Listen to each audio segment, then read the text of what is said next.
Good morning, students.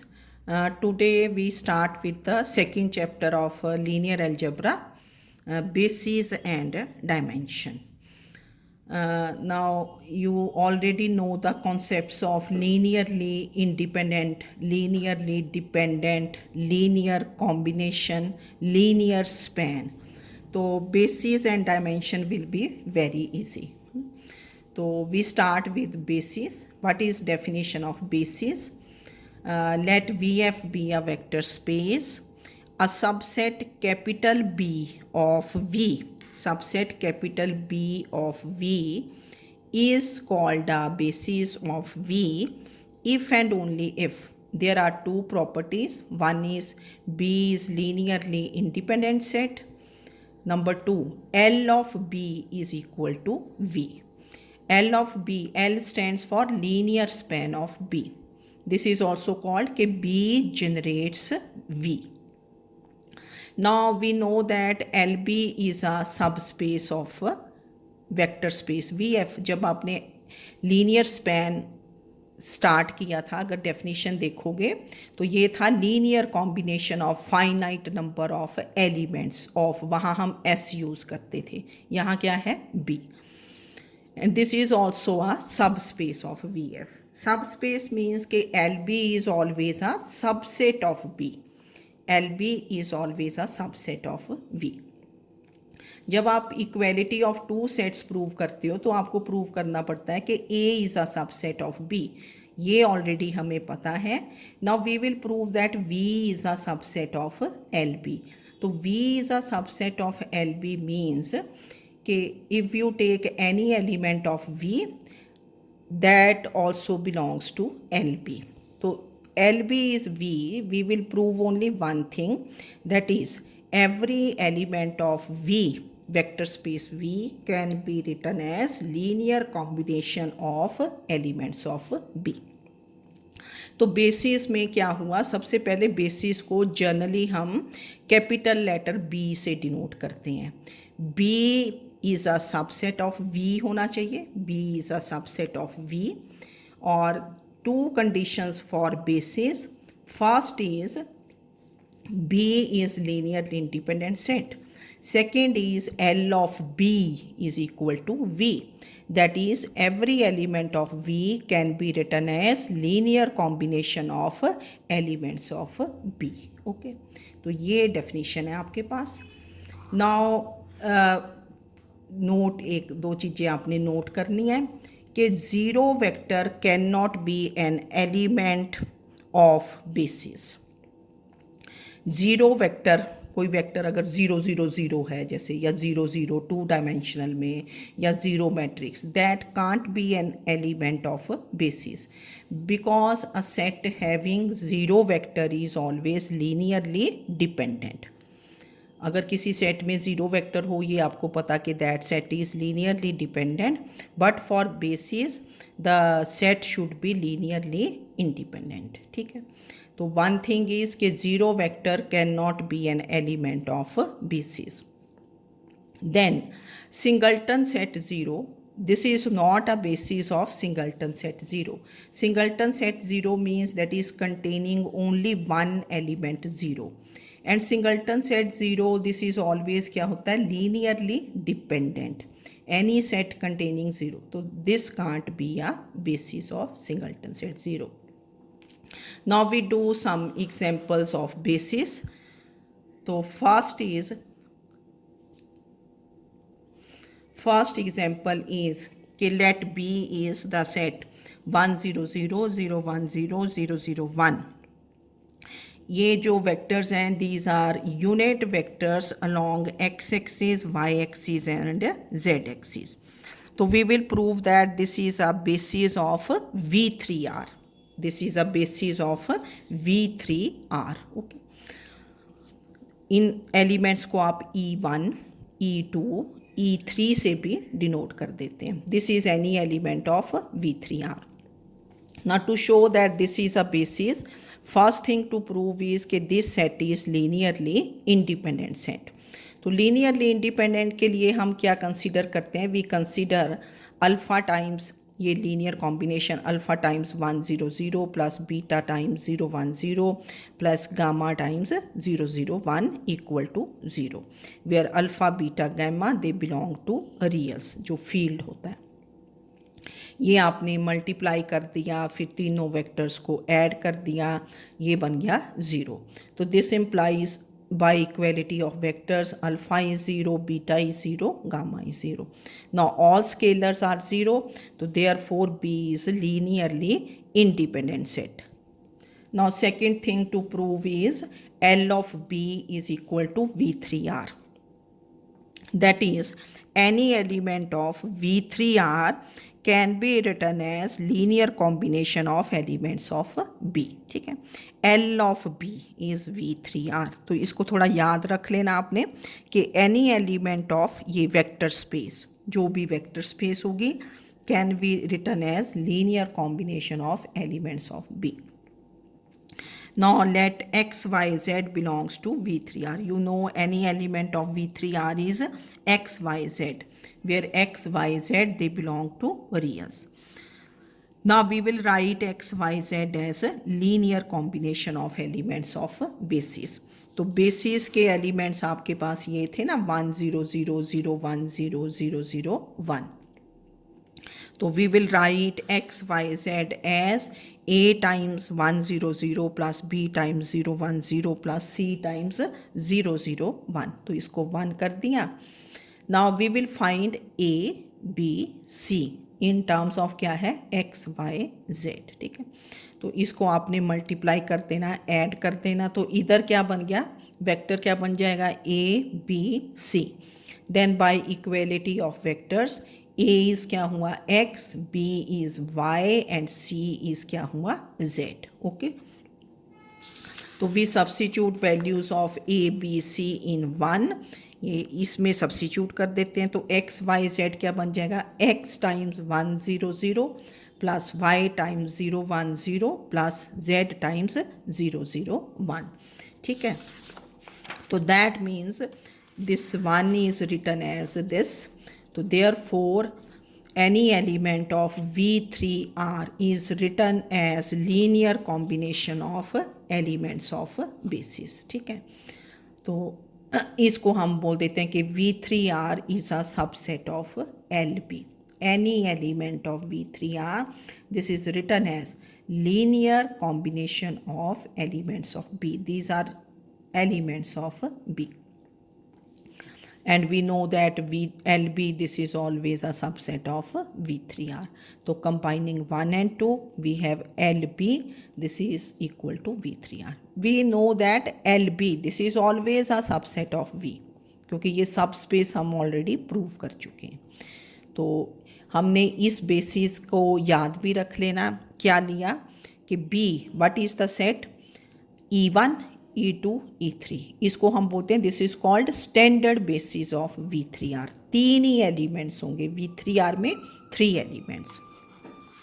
Now we consider the next example, second example. Let B is the set 1 0 0 1. ये हमने ये वाला set ले लिया. अब इसमें देखो ये एनी वेक्टर ऑफ V3R है, पर कितने वेक्टर्स हैं यहाँ टोटल 1 2 3 4.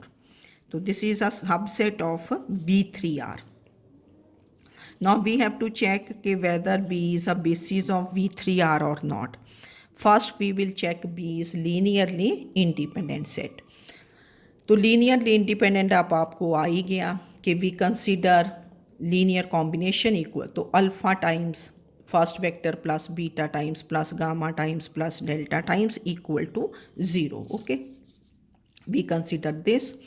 नाउ दिस इम्प्लाइज, इनको मल्टीप्लाई कर दिया तो ये बन गया ऐसे इक्वल टू 0. वेक्टर कैसे लिखोगे 0 0 0 बाय इक्वेलिटी ऑफ वेक्टर्स है ना. First element 0, second 0, third 0. Now 3 gamma is 0, this implies gamma is equal to 0. Now substitute for gamma in these 2 equations. We have alpha plus beta is 0, beta plus ये delta is 0. तो alpha की value क्या आ गई minus beta and delta is minus beta. ठीक है ना, minus beta की टर्म्स में दोनों वैल्यूज़ निकाल दी। ओके, क्योंकि यहाँ देखो इक्वेशंस तो आपके पास कितनी थी, 3 इक्वेशंस, पर अननोन्स कितने हैं, 4, तो उनकी एग्जैक्ट वैल्यूज़ तो आएंगी नहीं आपके पास। तो इसलिए आपके पास क्या बन गया कि alpha is minus beta, delta is minus beta. Now if beta is zero, देखो ना एक पॉसिबिलिटी हो सकती है कि बीटा इज़ ज़ीरो, तब तो alpha zero, beta zero, gamma already zero था, डेल्टा ज़ीरो। पर कोई एक ही पॉसिबिलिटी तो होगी नहीं, क्योंकि alpha beta gamma they are reals. Beta can be any non zero real, ये तो हमारे पास ज़्यादा पॉसिबिलिटीज़ हैं। Now let beta is some k is not equal to zero, non zero real number है ये। Then you have alpha, beta, delta, they all become non zero, एक gamma ही zero रहेगा। ठीक है ना, ऐसे केसेस में कि जैसे 4 तो वेक्टर्स थे, है ना, 4 अननोन्स, पर इक्वेशंस कितनी बनी आपके पास, 3, तो वी हैव दिस पॉसिबिलिटी, तो we take beta to be any non zero real number. तो this implies alpha is minus k which is non-zero, beta is k which is non-zero, gamma is 0, delta is minus k which is non-zero. So this implies there exist scalars alpha, beta, gamma, delta, not all 0, क्योंकि ये जो scalars बने they are non zero such that this one holds. तो therefore B is not linearly independent set, and for basis B should be linearly independent. तो that means this set, ये जो B set है जिसमें 4 vectors थे, this is not a basis of V3R, this is not a basis of V3R. अब आपको एक बात बताई जाएगी कि any subset of V and F having more than n elements, जैसे V3R है, V3R में अगर तो 3 ही वेक्टर्स हैं, then this is linearly independent. अगर 3 से ज़्यादा या 3 से कम है तो that set will be linearly dependent. तो that is any subset of V and F having more than n elements will be linearly dependent. Therefore, can't be a basis of V and F. That is, any subset of V and F which contains more than n elements can not be a basis of V N F. अगर V3R है तो उसके basis में कितने elements होंगे, 3। V4R है उसके basis में एग्जैक्टली कितने एलिमेंट्स होंगे, 4, ना तो लेस देन 4 ना ग्रेटर देन 4। ठीक है, फिर हम एक डेफिनेशन देते हैं, इसको बोलते हैं ऑर्डर्ड बेसिस। ईजी होती है definition, ordered basis. N ordered set S, मतलब ऑर्डर में है, जैसे V1, V2, V3 so on Vn, which is a basis of vector space Vf। Okay, if this set S is a basis of vector space Vf, then this is called an ordered basis of Vf. Order में है कि V1, V2, V3 up to Vn, तो this is called ordered basis of Vf. Then we have coordinates of a vector relative to basis. Next है आपका definition, coordinates of a vector relative to basis. Okay, let B, this is V1, V2, V3 up to Vn, be an ordered basis of Vf. ठीक है, ये ordered basis है। ordered means order में ना, B ले लो, S ले लो, B1, V2, let some element V belongs to capital V. Let V belongs to capital V. Then we write V as linear combination of the vectors alpha 1 V1 plus alpha 2 V2 plus so on plus alpha n Vn, where alpha belongs to F. Okay. I lies between 1 and n. ठीक है, मतलब क्या है कि we have to write V as linear combination of elements of basis. लिख लिया आपने। Then ये इसको हम बोलते हैं जैसे ऐसे स्क्वेयर्ड ब्रैकेट के अंदर वी, यहाँ बी बेसिस। देन ये है, इसको कैसे रीड करेंगे, coordinates of V relative to the basis B. These are क्या बन जाते हैं, ये जो scalars alpha 1 comma alpha 2 comma alpha 3 so on comma alpha n। एक बेसिस दिया होगा, you have to write vector v belonging to capital V as linear combination of elements of the basis. Then ये जो scalars आएंगे alpha 1 alpha 2, जब coordinates लिखते हो तो उनको सेपरेट करते हो बाय कॉमा, तो therefore coordinates of v relative to the basis b they are क्या बने, alpha 1 alpha 2 alpha 3 alpha n। तो this is coordinates of vector relative to the basis. अब मैंने आपके लिए ना कुछ एग्जांपल्स लिख दी, आपने ये शो करनी है कि show that this set B, ये 1 1 1 1 1 0 1, this is a basis of V3R। V3R को क्या बोलते हो आप, और R क्यूब है ना, V3R is also called R cube over R। ये बेसिस होगा। V3R के बेसिस में एग्जैक्टली कितने वेक्टर्स होंगे, 3 1 2 3, ये बेसिस होगा। तो दो प्रॉपर्टीज प्रूव करनी है, number 1 this is linearly independent set, number 2 any element of V3R can be written as linear combination of elements of basis. फिर आपने दूसरा, ये मैंने 2 क्वेश्चंस लिख दिए कि ये भी बेसिस है। अब आप देखोगे कि basis of a vector space, there are infinitely many basis of a vector space. जैसे एक ये हो गया, एक ये हो गया, एक ये हो गया, अभी एक हमने पीछे किया था 1 0 0 जो स्टैंडर्ड बेसिस है, 1 0 0 0 1 0 0 0 1। तो there are infinitely many basis of a vector space, but number of elements in each basis will be same। V3R के बेसिस में कितने एलिमेंट्स होंगे, एग्जैक्टली 3 वेक्टर्स, ठीक है, चाहे वो कितने भी आप सेट्स ले लो, ये B है, ये B1 है, ये B2 है, तो we have this thing। Now I have written कि basis of a vector space is not unique, there are infinitely many basis of a vector space, जैसे आपने एग्जांपल देखे V3R के। Number 2 number of elements in all basis of vector space they are same.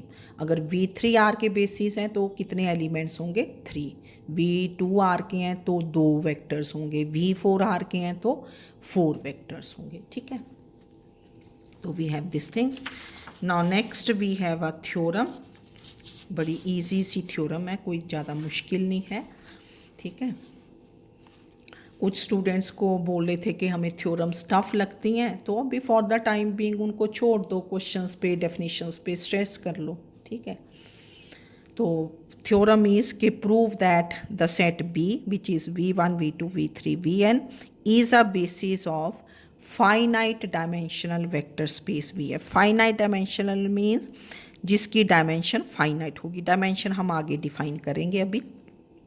If and only if every V belonging to capital V can be uniquely expressed as कि V is alpha 1 V1, that is linear combination of the vectors। This is the theorem.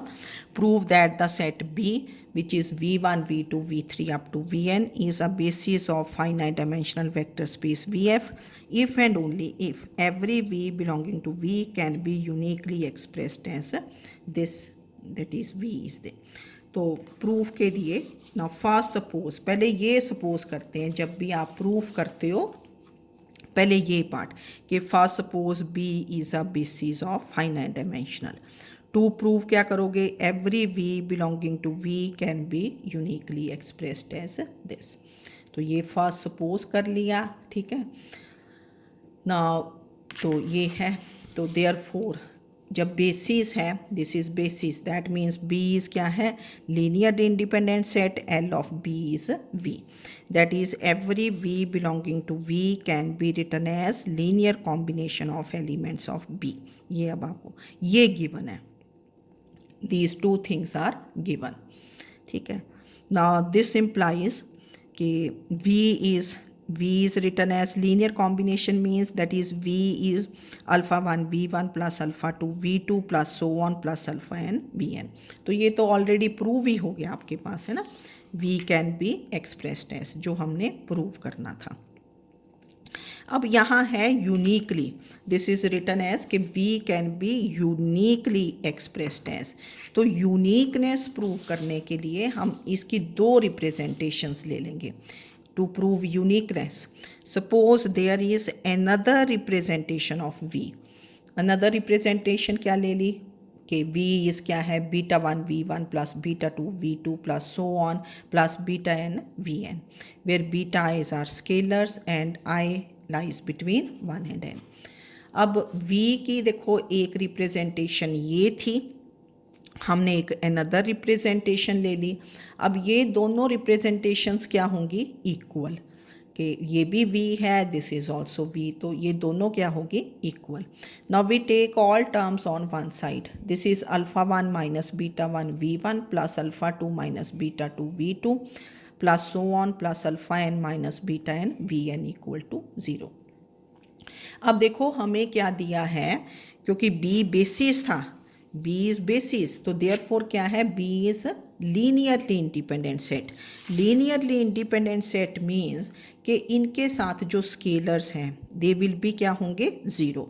Alpha 1 minus beta 1, alpha 2 minus beta 2, alpha n minus beta n, they are all zero. ये reason because B is linearly independent set, otherwise नहीं हम zero कर पाना था यहाँ, क्योंकि यहाँ B क्या है, लीनियरली इंडिपेंडेंट सेट।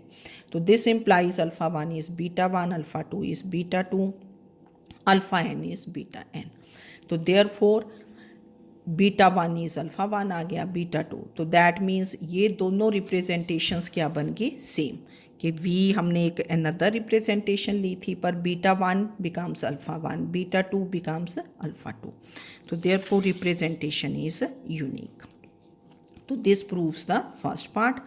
अब कन्वर्सली, जब इफ़ एंड ओनली इफ़ लिखा हो तभी कन्वर्सली करते हैं, ऐसे नहीं बिना देखे कर देना। आप लोग इफ़ एंड ओनली इफ़ पढ़ते नहीं, अगर इफ़ है तब भी कन्वर्स कर देना है। कन्वर्सली गिवन, अब कन्वर्स क्या गिवन है कि every V belonging to capital V can be uniquely expressed as this. अब इसका ये पता चल जाता है आपको कि ये गिवन है। To prove this is a basis. Now basis के लिए number 1 to prove is this is linearly independent set. तो लीनियरली इंडिपेंडेंट के लिए consider alpha 1 V1 plus so on plus alpha n Vn equal to 0। Okay, then now we consider, है ना, तो how the zero vector is written, this is written as 0 V1 plus 0 V2 plus so on plus 0 Vn।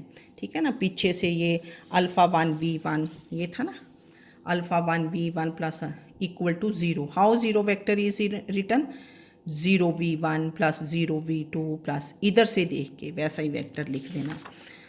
तो this implies alpha by equality of vectors, alpha 1 is 0, alpha 2 is 0, alpha n is 0, so therefore all scalars are 0, that means the set is linearly independent। basis के लिए first। now number 2 to prove is L of B is V। now we will prove that any element of V can be written as linear combination of elements of basis। अब देखो ये तो आपको given ही था, what is given, given is what is given कि every element V belonging to V can be uniquely expressed as this, this is given। तो second property तो basis की यही given है, this is कि every element of V can be written as linear combination of elements of basis, तो that means this is given, है ना। तो ये लिख दिया हमने कि since it is given that every element of V belonging to V can be written as this, ठीक है। तो this implies V belongs to LB, तो therefore V is a subset of LB and we know that LB is always a subset of V. तो combining 1 and 2 we have LB is V, ठीक है। तो that means B is a basis, तो which proves the theorem। तो ये theorem आपने देख लेनी कि दिस सब कुछ इसी में तो था ये कि this is a basis if and only if every element.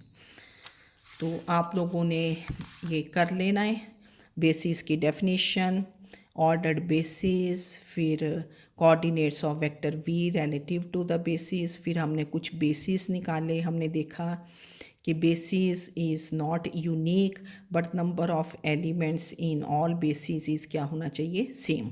एक हमने V3R का एग्जांपल लिया, तो उसमें एग्जैक्टली कितने वेक्टर्स आएंगे, 3 वेक्टर्स।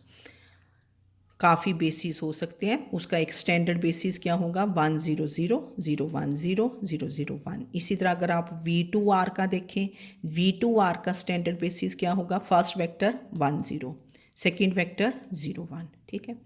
और there can be many basis. Okay, thank you.